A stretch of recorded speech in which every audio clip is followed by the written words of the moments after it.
Assalamualaikum warahmatullahi wabarakatuh. Salam sejahtera untuk kita semua. Kembali lagi kita bertemu pada mata kuliah metodologi penelitian. Pada sesi kali ini kita akan membahas pada materi yang pertama, yakni tentang prinsip dan juga jenis penelitian. Adapun tujuan kita mempelajari tentang topik ini diantaranya adalah untuk memahami prinsip dasar penelitian sebagai proses ilmiah, kemudian mengidentifikasi jenis-jenis penelitian berdasarkan pendekatan, tujuan, dan metode. Kemudian yang terakhir adalah membangun fondasi yang kuat untuk pelaksanaan penelitian secara akademik. Nah, untuk penelitian manajemen sendiri, teman-teman bisa mengetahui bahwa riset manajemen ini dapat didefinisikan sebagai penyelidikan secara sistematis yang bertujuan untuk mengumpulkan, menganalisis, dan menginterpretasikan informasi yang terkait dengan fenomena pada bidang manajemen. Jadi, kita mengumpulkan dulu topik-topik tentang manajemen, kemudian dan fenomenanya ini seperti apa, di manajemen ini sedang ada fenomena menarik apa, sehingga kita perlu melakukan penelitian manajemen, seperti itu.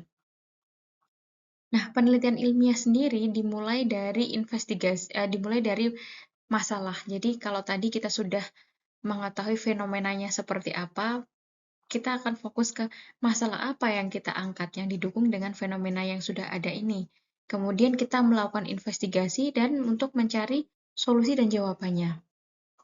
Nah, sebuah proses investigasi ilmiah ini terhadap suatu masalah secara spesifik itu dilakukan secara terorganisir, menggunakan sistematik, berbasis data, dan terpercaya.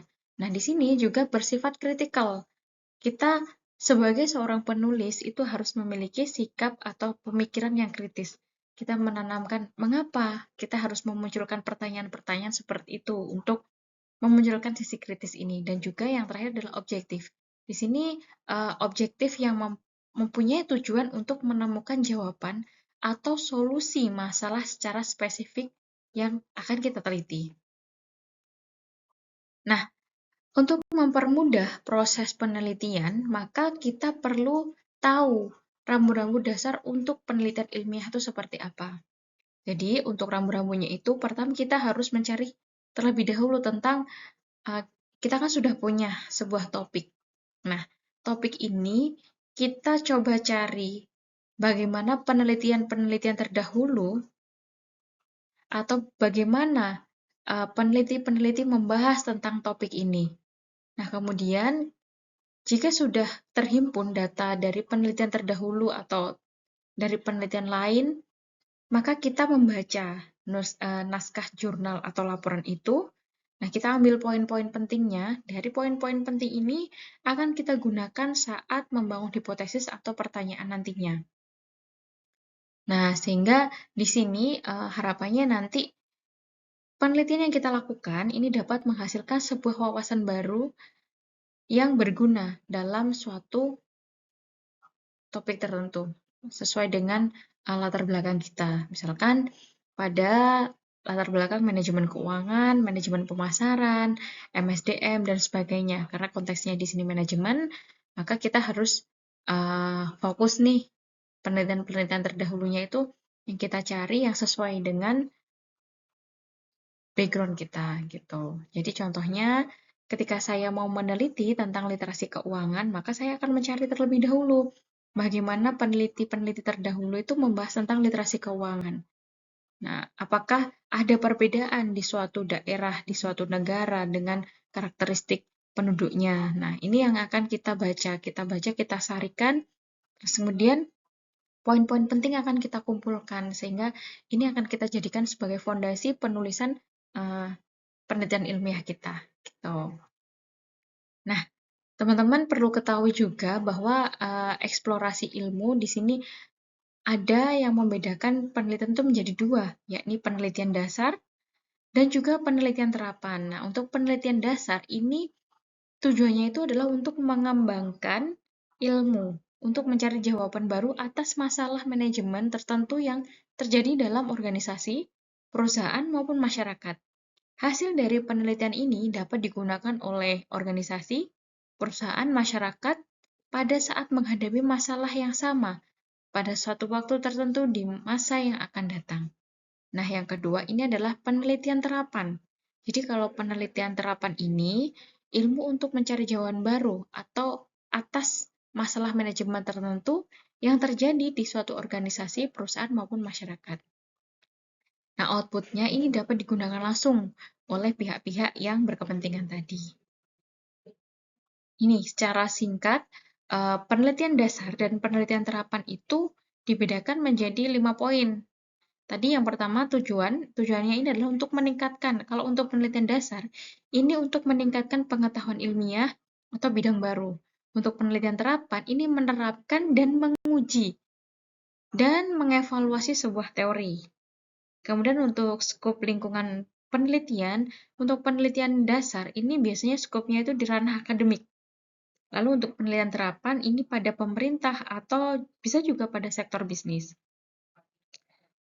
Nah, untuk disiplin ilmu ini untuk penelitian dasar ini hanya 1 atau 2 disiplin ilmu, tapi kalau untuk terapan ini lebih ke multidisiplin. Untuk setting penelitiannya, penelitian dasar ini dikembangkan di lab atau di lapangan, tapi kalau untuk terapan ini lebih di lapangan. Nah, manfaat penelitian yang untuk penelitian dasar ini untuk pengembangan ilmu, akan tetapi kalau untuk terapan ini untuk pemecahan sebuah masalah.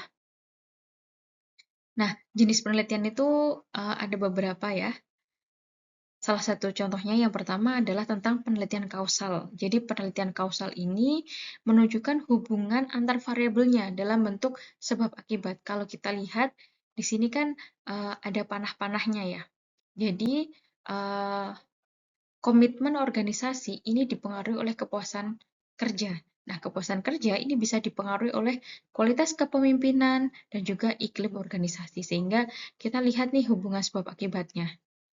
Nah, yang jadi masalah, yang jadi permasalahan yang kita teliti itu adalah komitmen suatu organisasi. Kalau kita menyebutnya ini juga bisa disebut dengan variabel Y-nya. Kemudian kualitas kepemimpinan, iklim organisasi ini biasanya kita menyebutnya variabel X atau variabel independennya. Gitu. Dan kepuasan kinerja ini adalah variabel mediasi. Seperti itu. Nah, kemudian penelitian membangun hipotesis. Penelitian yang berorientasi hanya membangun konsep teori melalui apa yang disebut dengan proposisi hipotesis hasil penelitian dalam kategori seperti ini akan menjadi bibit untuk melahirkan sebuah karya ilmiah baru, karya ilmiah selanjutnya. Jadi gambarnya seperti ini. Ini adalah hipotesis penelitian. Hipotesis penelitian, nah ini akan memunculkan model penelitian baru dan juga bisa juga penelitian replikasi. Replikasi ada 2, replikasi di sini ya, penelitian hipotesis replikasi, penelitian replikasi eksistensi. Sehingga di sini bisa memunculkan tesis baru dan juga model baru. Jadi tahapannya seperti ini teman-teman. Nah, ini adalah pola berpikir kita dalam menyusun sebuah penulisan karya ilmiah. Dimulai dengan fenomena bisnis. Ada apa sih sebenarnya tentang topik yang akan kita angkat? Nah, fenomena ini bisa kita peroleh melalui membaca jurnal atau bisa juga dengan membaca berita. Nah, ini kita bisa melihat keadaan sekarang itu seperti apa. Lalu ada research gap dan teori gap ini yang akan kita gunakan dalam penyusunan latar belakang. Sehingga nanti akan muncul rumusan masalah, kemudian rumusan masalah penelitian akan dicerminkan dengan judul penelitian. Jadi, kita mau meneliti apa, itu akan terlihat dari judulnya. Gitu. Nah, kemudian di sini kita juga melakukan rancangan pemecahan masalah penelitian. Telaah pustaka ini adalah literatur review, sehingga kita bisa tahu grand theoretical-nya, proposisinya. Nah, nanti akan tahu model penelitian empiriknya. Bagaimana hipotesis dan pertanyaannya. Nah, ini sebuah proses yang harus kita pahami saat kita akan melakukan penelitian ilmiah. Nah, ini setelah kita punya hipotesis dan pertanyaan, maka kita akan mencari data. Contohnya dalam penelitian kuantitatif, nanti kita akan membuat kuesioner yang akan kita bagikan ke responden.